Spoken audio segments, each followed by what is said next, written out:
Hey guys, what's up? It's Vivs here from slidenerd. In this video, I'm going to talk about how we can have vector drawables on both lollipop and pre-lollipop devices with the MrVector library.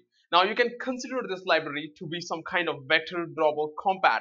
Now there are two ways you can inflate this vector drawable on both lollipop and pre-lollipop. One is through XML and the other is through code. So let's go to the library on GitHub and take a look at what it says. Here, the first sentence, you notice VectorDrawableCompat A7 plus backport of VectorDrawable. That's pretty good because it's going to work on all versions after 7. If you go down further, this is what the demo looks like, as you can see there. And this is the compiled dependency that we need to add in our build.gradle file. Let's do that. Just copy it, go to our project here, and go to the build.gradle file and add this dependency at the bottom. So once we do that, all you gotta do is rebuild the project. The project was built successfully, but here is how you use it. If you want to use the library in code, you simply say MrVector.inflate. You pass the get resources object out there and the name of the drawable that you want to inflate, and this is going to give you your drawable object that you can use in code.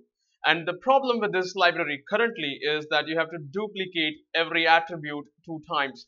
So the first time you specify auto width, auto height, and then you specify Android width, Android height, and so on. And you have to do this for everything. Take a look at path here. There's auto stroke color, auto stroke width, auto path data, and then there's Android stroke color, Android stroke width, and path data, so on. And here the guy has written, unfortunately, due to some inflated weirdness, able to read correctly, but not others. Now I'll fix this. I promise. You have to duplicate. I know this sucks. All your Android attributes over here.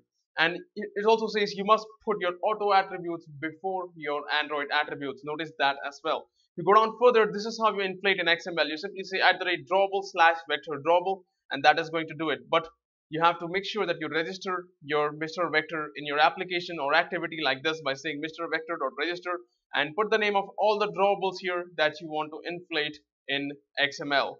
So with that, your basic setup is complete for both XML or code-based inflation. Now let's take a look at how we do this. Here's my vector_android.xml, which is placed inside the generic drawable folder. Notice how I have specified the attribute 2 times. There's auto height, viewport width, height width, and then there's Android width, height, viewport, height width. Same way for the path, again I have specified the auto attributes once and then I have specified the Android attributes. As you see, this is the current drawback of the library. You have to duplicate everything twice, once using the Android namespace and the other time using the auto namespace. And also remember that the auto namespace comes first before the Android attributes start. Otherwise, you're going to experience some problem or issues in your code. Now let's get to the layout here for activity_vector_test.xml. Go to the text part. There's just an image view here for which I'm going to specify the vector drawable in code. So going back to the vector test activity, all I have to do is go inside my onCreate and find that image view and then say MrVector.inflate. Here I pass the get resources method and the name of the drawable file, that is vector drawable file that I want to inflate, and store that inside this variable called drawable. Now if I check the build version, if it's greater than 16, I simply call imageView.setBackground. Otherwise, I call the imageView.setBackground drawable. As you can see, it says the method is deprecated. In other words, from API 16, you're supposed to use the setBackground method, and for the previous APIs, you can use the setBackgroundDrawable method. At this point, if you run the app, let's take a look at what happens. I have 3 emulators running over here. One is my 4.3 version, the other is KitKat, and the third is my lollipop. If you go to the vector test activity, everywhere, take a look at that. Our vector drawable is working across all devices, and that is pretty fantastic, isn't it? The only problem, or the only drawback I should say, is that we have to duplicate a lot of attribute values inside our vector_android.xml. The process of doing this with XML by directly inflating the vector drawable, unfortunately, is not working for me. If it's working for you, you're lucky. But at the same time, here if you take a look at the roadmap of this library, it says full inflate from the layout support. It's partially implemented except for the typed array calling load drawable.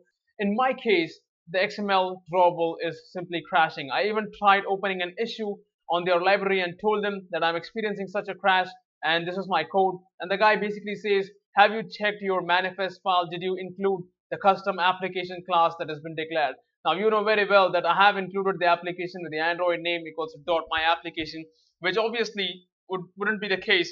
I mean, my videos won't be working if I didn't do that in all my previous videos, right? So there's probably some kind of problem with the XML part of this library. I think it's not stable at the time of making this video. However, the load from drawable works perfectly in code. Hopefully that helps you a bit to get started with vector drawables. Again, remember the drawback which I discussed about them in the previous video. And if you know a better library that can do this in both XML and code, be sure to let me know in the comments below. If you like what you saw, please like this video, share this video, subscribe to slidenerd, and let me know your thoughts in the comment boxes below. Let's continue further. Have a nice day. Thanks.